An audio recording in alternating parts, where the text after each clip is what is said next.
La caserne Miolis est plus connue sous le nom de citadelle d'Ajaccio. Ce sont en effet derrière ces remparts que vivent depuis près de 500 ans les militaires. Samedi dernier, vous y étiez peut-être, près de 2000 personnes ont pu visiter pour la première fois cette citadelle pendant toute la journée.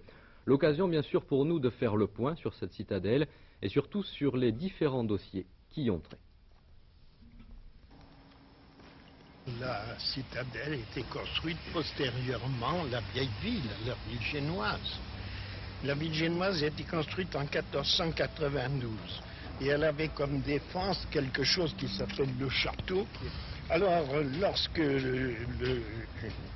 l'état-major français a vu l'état de la défense de la ville, il a dit c'est pas possible, il faut construire quelque chose. Et c'est pour ça que cette citadelle a été construite telle qu'elle est.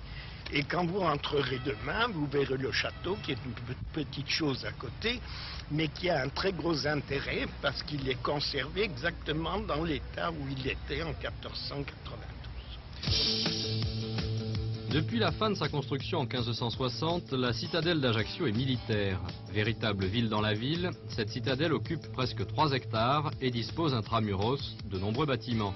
Autour d'elle, de vastes fossés comblés au fil des temps. Ils étaient remplis d'eau il y a 3 siècles. Cette citadelle a longtemps attiré les convoitises. Centre culturel, placement immobilier, lieu de rencontre, on peut tout imaginer dans ce site. Les projets d'échange datent d'il y a longtemps. Ça ne me pince pas le cœur de l'avoir occupé par des militaires, parce que les militaires font partie de la nation.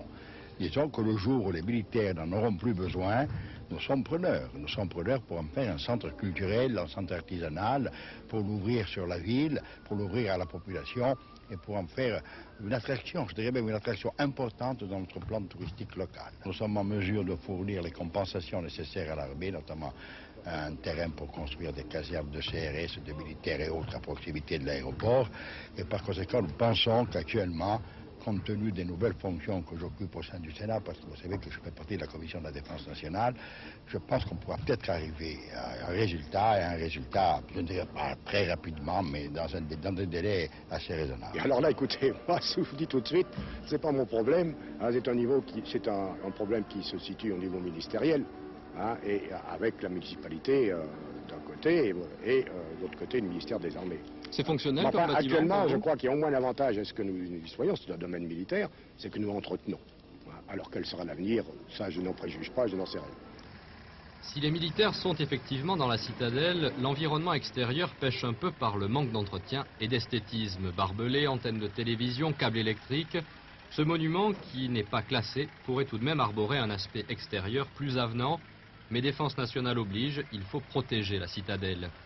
À l'intérieur, par contre, les militaires ont effectué un véritable travail d'archéologue. Toutes ces pièces datent de l'époque génoise. Elles ont été trouvées dans les souterrains de la tour génoise, dite tour du Révélant. Pas de trésor de lave, mais des pièces intéressantes pour le détail de la vie quotidienne à l'époque génoise. C'est à l'intérieur de la citadelle que se trouve ce site. Il est resté intact malgré les 500 ans d'histoire. Du côté des associations de défense du patrimoine d'Ajaccio, son de cloche unanime. Il faut préserver la citadelle. Nous avons au moins une certitude, c'est qu'il n'y a strictement aucun classement. Donc, à notre sens, c'est extrêmement dangereux. Donc, nous avons une certaine suspicion quant au projet. Ce que nous désirons avant toute chose, et cela nous sommes clairs, c'est qu'il y ait classement au niveau des sites et au niveau des bâtiments historiques, des monuments historiques. Un classement qui permettrait donc de contrôler ce qui pourrait se passer à la citadelle. Oui, parce qu'à l'heure actuelle, il n'y a strictement aucune protection légale, ce qui veut dire que cela peut donner lieu à des spéculations de caractère particulier. Or, cela, c'est justement ce que nous voulons éviter. Cette ville n'a plus du tout l'aspect que nous avons connu quand nous étions jeunes. Pour vous, les militaires protègent encore cette citadelle? Moi, je considère que les militaires étant là, eh bien, ils l'entretiennent. Et l'entretien de cette citadelle ne coûte pas grand-chose à l'armée, car l'armée a un immense domaine. Tout l'hexagone est truffé de domaines militaires, et tout ça est entretenu. Alors ceci, c'est une goutte d'eau. Je n'oserais pas dire c'est un détail parce que ça a mauvaise connotation actuellement. C'est pourtant la seule citadelle en Corse qui soit encore occupée par des militaires. Je pense à Corté ou à Bastia ou à Calvi. Oui, mais les autres citadelles ont toujours été occupées par des civils. Bastia, la citadelle, c'était la ville qui était entourée de remparts. Ici, on les a fait sauter les remparts. Depuis 1976, la citadelle d'Ajaccio est à l'ordre du jour. En novembre de cette année-là, une délibération avait été adoptée par le conseil municipal demandant au préfet d'intervenir auprès de la Défense nationale pour envisager un échange compensé. Depuis, des contacts sont pris régulièrement. L'an dernier, la mairie a commandé une enquête de faisabilité sur l'aménagement de la citadelle. Un terrain près de Campo dell'Oro est déjà trouvé. Du côté du ministère des Armées, on se contente de préciser que les dossiers sont à l'étude. Les associations, elles, demandent qu'un plan d'urbanisme soit réellement mis en place à Ajaccio avant que tout projet ne soit mis en œuvre. Côté projet, justement, là, le champ est vaste. Installation d'un conservatoire de musique, aménagement de la poudrière en salle d'exposition, ou création d'un théâtre en plein air, ou transformation même des fossés en voies piétonnes. Mais il faudra attendre encore longtemps avant que tous ces projets ne voient le jour.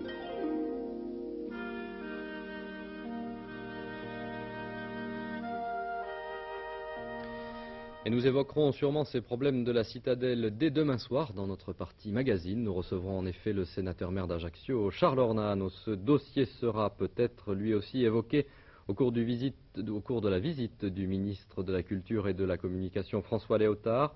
Il sera vendredi matin à Bastia et dans l'après-midi dans la cité impériale, où il devrait rencontrer le président de l'Assemblée de Corse, le sénateur-maire d'Ajaccio, ainsi que des représentants du bureau du Conseil de la Culture, de l'Éducation et du Cadre de vie.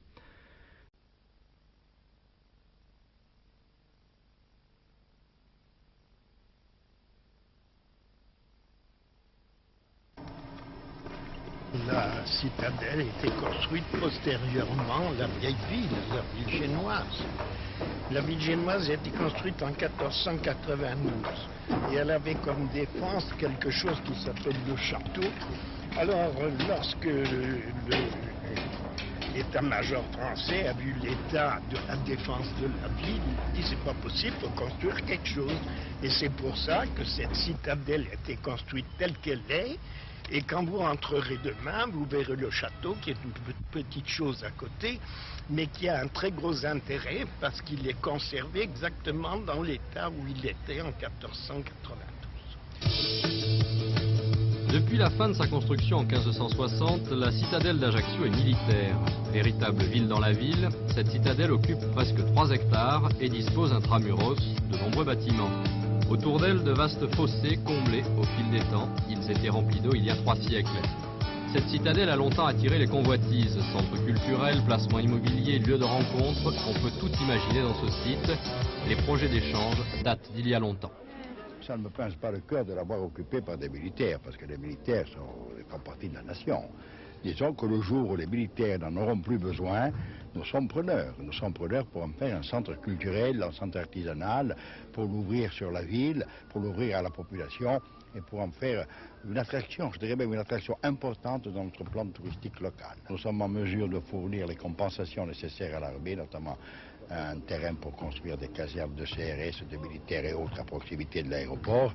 Et par conséquent, nous pensons qu'actuellement, compte tenu des nouvelles fonctions que j'occupe au sein du Sénat, parce que vous savez que je fais partie de la Commission de la Défense nationale, je pense qu'on pourra peut-être arriver à un résultat, je ne dirais pas très rapidement, mais dans des délais assez raisonnables. Et alors là, écoutez, moi, je vous dis tout de suite, c'est pas mon problème, hein, c'est un problème qui se situe au niveau ministériel, hein, et avec la municipalité d'un côté et de l'autre côté le ministère des Armées. C'est fonctionnel enfin, comme bâtiment, actuellement, je crois qu'il y a au moins l'avantage, est-ce que nous y soyons, c'est le domaine militaire, c'est que nous entretenons. Alors quel sera l'avenir, ça je n'en préjuge pas, je n'en sais rien. Si les militaires sont effectivement dans la citadelle, l'environnement extérieur pêche un peu par le manque d'entretien et d'esthétisme. Barbelés, antennes de télévision, câbles électriques, ce monument, qui n'est pas classé, pourrait tout de même arborer un aspect extérieur plus avenant, mais Défense nationale oblige, il faut protéger la citadelle.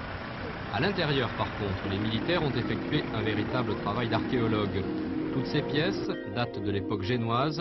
Elles ont été trouvées dans les souterrains de la tour génoise, dite tour du Révélant.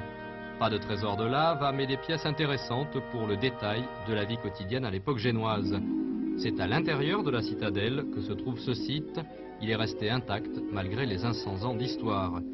Du côté des associations de défense du patrimoine d'Ajaccio, son de cloche unanime.